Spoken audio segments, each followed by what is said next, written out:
Hello, जय हिंद साथियों। तो कैसे हैं आप सभी लोग? हमें आशा है कि आप लोग बिल्कुल स्वस्थ एवं मस्त होंगे। तो आज चर्चा करने वाले हैं बर्नौली प्रमेय या बर्नौलीज़ थ्योरम के बारे में, जैसा कि मैंने आपको पिछले वीडियो में बता चुके थे, ना? तो बर्नौली प्रमेय के बारे में आपने पढ़ा होगा तो आपको अच्छे से समझ में आएगा, नहीं तो हम आपको समझाने ही वाले हैं इस वीडियो के माध्यम से। तो ध्यान देना दोस्तों, बिल्कुल भी चूक नहीं करनी है, जितना पढ़ाया जाए उसे नोट डाउन में ज़रूर नोट करें। ध्यान देना, देखिए बर्नौली प्रमेय एसएससी में बेहद ही इंपॉर्टेंट टॉपिक है। क्या? एसएससी में, ये याद रखना, और रेलवे में भी। ठीक ठीक। और ये डिफेंस में भी होता है। तो बर्नौली थ्योरम्स को आपको बेहद ही ध्यान लगाकर पढ़ना होगा, तभी आपको समझ में आएगा बर्नौली थ्योरम आखिर है क्या। ध्यान देना, जब कोई अश्यान द्रव या नॉन विस्कॉस एक स्थान से दूसरे स्थान तक धारा रेखीय प्रवाह में प्रवाहित होता है, तो उसके मार्ग के प्रत्येक बिंदु पर द्रव के एकांक आयतन की संपूर्ण ऊर्जा नियत या कांस्टेंट रहती है। अब आपसे पूछेगा क्वेश्चन, वो ध्यान दीजिएगा, क्वेश्चन इंपॉर्टेंट तो ये नहीं है, परिभाषा इंपॉर्टेंट नहीं है, आपको समझने के लिए परिभाषाएं होती हैं, लेकिन क्वेश्चन कैसे पूछेगा ये इंपॉर्टेंट है। देखिए कैसे क्वेश्चन पूछेगा कि प्रत्येक बिंदु पर द्रव के एकांक आयतन की संपूर्ण ऊर्जा नियत रहती है। बर्नौली थ्योरम में क्वेश्चन सुनिएगा, बर्नौली थ्योरम में जो आयतन होता है, जो उसकी संपूर्ण ऊर्जा कैसी होती है, नियत रहती है या बढ़ी होती है या कम होती है या इनमें से कोई नहीं। तो अभी आपने क्या पढ़ा कि बर्नौली प्रमेय में जो उसका आयतन होता है, उसकी संपूर्ण ऊर्जा की, वह उसकी क्या रहती है दोस्तों? कांस्टेंट रहती है। क्या रहती है? कांस्टेंट अथवा नियत रहती है। ये इंपॉर्टेंट है, नोट कर लीजिएगा, नोट डाउन में। देखिए दूसरा बात क्या है, दूसरी बात क्या है इसमें, वो देखेंगे। जब धारा रेखीय प्रवाह जब धारा रेखीय प्रवाह में प्रवाहित रहते हुए आदर्श द्रव के एकांक आयतन की संपूर्ण ऊर्जा दाब ऊर्जा प्लस गतिज ऊर्जा या स्थितिज ऊर्जा प्लस ऊर्जा के नियतांक के बराबर होती है।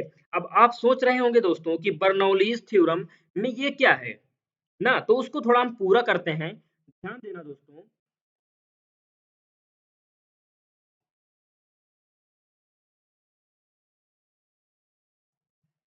देखिए इसका एक फॉर्मूला होता है दोस्तों, P plus half PV square plus P G H. P plus half PV square plus P G H. अब आप सोच रहे होंगे कि ये क्या है, तो जो P है दोस्तों वह क्या है? द्रव का दाब है। और देखिए ये तो P है, सॉरी ये थोड़ा P नहीं है, इसे हम घनत्व डेंसिटी का रूप देते हैं P। ऐसे थोड़ा लिखिए ना, ये क्या है? द्रव का घनत्व है। क्या है दोस्तों? द्रव का घनत्व है। क्या है? द्रव का घनत्व है। तीसरी हेडिंग क्या है या तीसरा पॉइंट क्या है?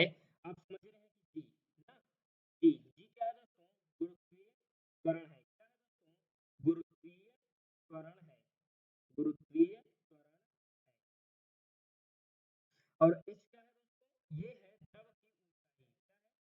द्रव की ऊंचाई। क्या है? द्रव की ऊंचाई। द्रव की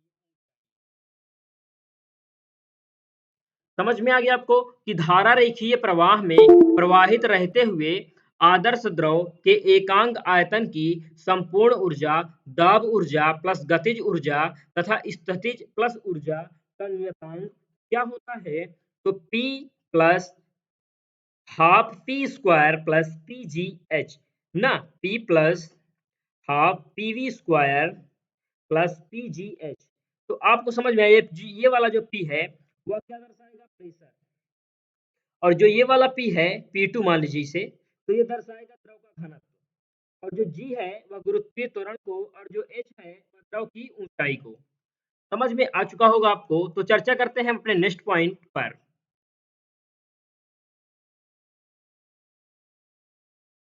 बर्नौली प्रमेय।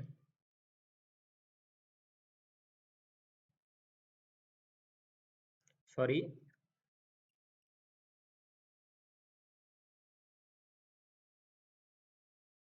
एक पेज खाली है। देखिए उदाहरण के बारे में उसकी चर्चा करेंगे थोड़ा। देखिए यदि द्रव का दाब बढ़ता है, यदि द्रव का दाब बढ़ता है तो उसका वेग कम हो जाता है, और यदि वेग बढ़ता है तो उसका दाब कम हो जाता है। देखिए जब द्रव का दाब बढ़ता है तो उसका वेग क्या हो जा रहा है, कम। यदि वेग बढ़ता है तो उसका दाब क्या हो जा रहा है, कम। दाब बढ़ने पर वेग कम और वेग बढ़ने पर दाब कम, ना ऐसे लिखिए, दाब बढ़ने पर वेग कम और वेग बढ़ने पर दाब कम, ना बिल्कुल याद रखना है आपको। ये अभिक्रिया। अब हम चर्चा करेंगे बर्नौली प्रमेय के व्यवहारिक उदाहरण से। आपको ये तो नहीं समझ में आएगा पक्का है ना, आपको समझ में नहीं आया होगा, आपने पढ़ा होगा पहले से, या आपने पहले से पढ़ा होगा, कुछ पता होगा। एक बार इस वीडियो को और अवश्य देख लेना जिनको ना समझ में आया हो। तो देखिए हम आपको बताएंगे बर्नौली प्रमेय के व्यवहारिक उदाहरण के बारे में। तो उदाहरण से 100% हम कह रहे हैं, 100% कि आपको बर्नौली थ्योरम समझ में आ जाएगी ना। अब उदाहरण से समझना आपकी बर्नौली थ्योरम आखिर होती क्या है, ध्यान से देखिए। पहला उदाहरण है क्रिकेट, गेंद का स्विंग होना।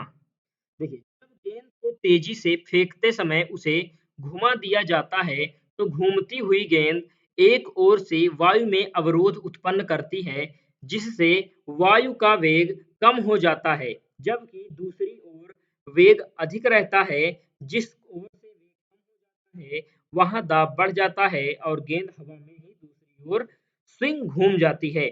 जिस तरफ दाब कम होगा, गेंद उसकी विपरीत दिशा में क्या होगी, स्विंग करेगी ना। वही होता है कि जब गेंद को तेजी से फेंकते समय उसे घुमा दिया जाता है तो घूमती हुई गेंद एक ओर से वायु में अवरोध उत्पन्न करती है, जिससे वायु का वेग जो होता है वह कम हो जाता है। लेकिन जब उसके दूसरी ओर वेग अधिक रहता है तो उस वेग कम हो जाता है और वहां क्या बढ़ जाता है, दाब। और जिस ओर दाब बढ़ेगा तो वह उस ओर गेंद की हवा में दूसरी ओर स्विंग घूम जाती है और गेंद अचानक से दूसरी तरफ स्विंग कर जाती है। तो यह किसका उदाहरण है, बर्नौली प्रमेय का। आपसे एग्जाम में पूछेगा कि क्रिकेट गेंद का स्विंग होना किसका उदाहरण है, तो बर्नौली थ्योरम का उदाहरण है। चर्चा करते हैं अपने दूसरे उदाहरण के बारे में। देखिए तेज आंधी में टिन शेड का उड़ना कैसे। देखिए तेज आंधी में टिन के ऊपर वायु का वेग अधिक होता है, जिससे टिन के ऊपरी सतह पर वायु दाब कम हो जाता है, परंतु टिन के नीचे का वायु दाब और वायुमंडलीय दाब के बराबर होता है, जो टिन की ऊपरी सतह को वायु दाब से अधिक होता है। इस दाबांतर के कारण टिन शेड आंधी में उड़ जाता है। कैसे, अब आप सोच रहे होंगे कि क्या, देखिए आप नीचे होते हैं, आप इधर भी दीवार है, ये नीचे जमीन है, इधर भी कुछ वायु है, इधर भी वायु है ना। आप जमीन, इधर दीवार है और इधर खुला हुआ है, इधर वायु का एरिया है। तो आप सोच रहे होंगे तो आपका वायुमंडलीय दाब यहाँ पर क्या होगा, नॉर्मल होगा ना, नॉर्मल होगा, ज्यादा वायु दाब नहीं लगेगा। लेकिन यही जहाँ पर वायु भी नहीं हो, यहाँ पर वायु हो, यहाँ पर भी वायु हो, और यहाँ नीचे जमीन ना हो और यहाँ कोई दीवार ना हो, अब आसमान में हो या वायुमंडल में हो, तो आपका दाब क्या होगा, वही कम हो जाएगा। क्यों, कमेंट सेक्शन में जरूर बताएं। देखिए जब आंधी चली तो टिन के ऊपर वायु का वेग क्या होगा, अधिक होगा। वायु का वेग ऊपर, ये टीन है, ये वेग जो होगा इस पर अधिक होगा, यहाँ पर ऊपर ना कि नीचे। लेकिन जब वायु का वेग उसके अधिक होगा तो वायु दाब क्या होगा, नीचे कम होगा। परंतु टिन के नीचे का वायु दाब वायुमंडलीय दाब के बराबर होगा। यहाँ वाला दाब और यहाँ वाला दाब दोनों क्या होंगे, बराबर होंगे। लेकिन जब टिन की ऊपरी सतह का वायु दाब अधिक हो जाएगा तो इस दाबांतर मतलब इसमें अधिक हो जाएगा और ये बराबर रहेगा, ये कम हो जाएगा। तो इसका दाबांतर मतलब ये अधिक हुआ, ये कम हुआ, ये अधिक हुआ, ये कम हुआ। इसके अधिक और कम होने के कारण जो टिन का ऊपरी सतह होगा वह वायुमंडलीय के अधिक दाब जिस तरफ होगा उस तरफ होने की ओर आकर्षित करेगा। यही कारण है कि टिन शेड का आंधी में ऊपर की ओर उड़ जाना, या इस दाबांतर के कारण ही टिन शेड आंधी में उड़ जाता है। समझ में आया आपको कि टिन आखिर उड़ता क्यों है, तो आंधी तो आती ही ना, लेकिन वो कैसे उड़ता है ये अब आपको सभी को पता है। चर्चा करते हैं तीसरे उदाहरण का। वह है तेज गति से गतिमान रेलगाड़ी के प्लेटफॉर्म के निकट खड़े होने पर गिरने का जोखिम। कैसे? देखिए, तेज गति से गतिमान रेलगाड़ी के प्लेटफॉर्म के निकट खड़े होने पर गिरने का जोखिम कैसे? देखिए, जब रेलगाड़ी तीव्र गति से आगे की ओर बढ़ती है, तो अपने आगे की आयु को पर वह दबाव डालती है ना? वायु को चीरते हुए जाती है कि नहीं? वायु पर दबाव डालेगी तभी तो वायु को पीछे ढकेलेगी। वायु को पीछे की ओर ढकेलेगी या वायु के ऊपर दाब डालती है और पीछे की ओर खाली स्थान छोड़ देती है, जिससे परिमाणतः ट्रेन के समीप कम वायुदाब का क्षेत्र बन जाता है।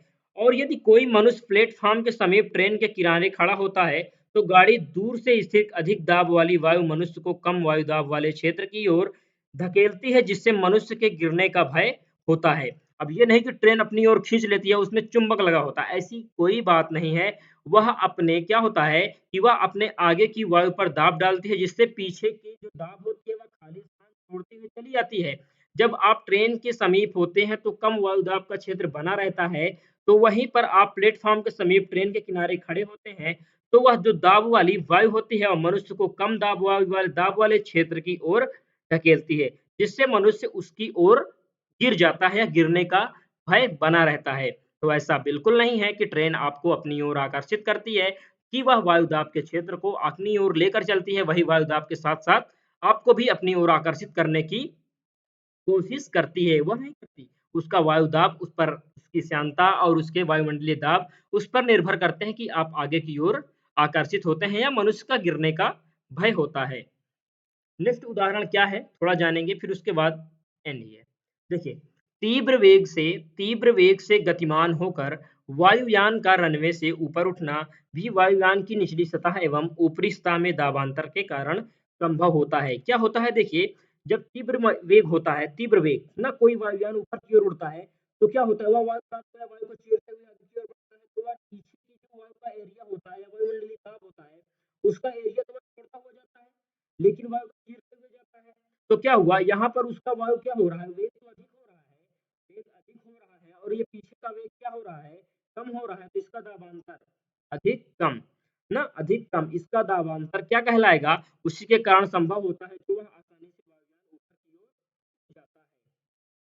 तो समझ में आ चुका होगा आपको कि बर्नौली थ्योरम क्या है, बर्नौली के उदाहरण क्या-क्या हैं, वे हमने आपको इस वीडियो के माध्यम से बता दिए। तो आप ज़रूर बताएँ कमेंट सेक्शन में कि आपको यह वीडियो कैसी लगी? यदि आपको यह वीडियो अच्छी लगी हो तो आप इस वीडियो को ज़्यादा से ज़्यादा शेयर कर दें और अपने दोस्तों में ज़रूर शेयर करें जिनको समझ में आ जाए कि बर्नौली थ्योरम क्या है। तो दोस्तों मिलते हैं हम आपको एक नेक्स्ट वीडियो में, तब तक के लिए नमस्कार, जय हिंद, जय भारत।